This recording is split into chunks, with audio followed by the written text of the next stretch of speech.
MCE, ma chaîne étudiante, gros bisous, c'est Geoffrey, des Princes de l'Amour 3. Il y a les Princes de l'Amour et puis il y a le Roi de l'Amour tout simplement quoi. Nouveauté, grosse nouveauté dans les Princes de l'Amour cette année pour ce troisième opus.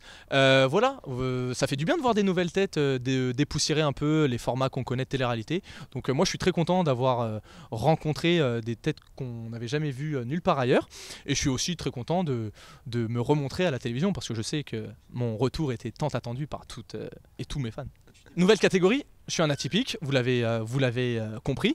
J'ai eu des prétendantes tout aussi atypiques. C'est rigolo, mais parfois c'est un petit peu trop atypique quand même. Et il fallait faire un petit peu la part des choses. Donc satisfait dans l'ensemble, ouais carrément. Et puis au pire, je pouvais me permettre d'aller grappiller à droite à gauche les prétendantes des autres. Moi qui suis hyper actif, qui adore bouger. Voilà, être enfermé, ne voir personne d'autre que les 14 autres colocataires un peu chelous de la maison des secrets, c'était un peu long. Donc ouais, vraiment, les Princes de l'Amour, je me suis éclaté. J'ai bien rigolé, je me suis fait des potes, j'ai rencontré des très jolies personnes, aussi bien masculines que féminines, a fortiori. Donc voilà, les Princes de l'Amour, c'était cool. Vraiment, j'ai préféré. Ouais. Peut-être que j'ai trouvé l'amour.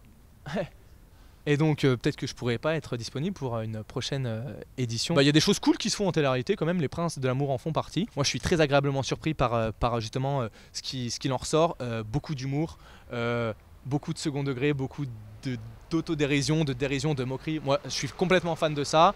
On le sait par rapport à ce que je fais sur les réseaux sociaux, on le voyait déjà à l'époque de Secret. Voilà, je trouve qu'il y a une réelle intelligence dans ce qui a été fait et ça fait du bien un peu, ça change. Voilà. Et il y a plein de choses inédites justement, je vous invite vraiment à regarder cette nouvelle saison des Princes de l'Amour parce que il y a une nouvelle catégorie, on espionne les prétendantes, on teste les prétendantes qui ne sont pas forcément les nôtres. Donc ça fait un peu du bien de dépoussiérer le format.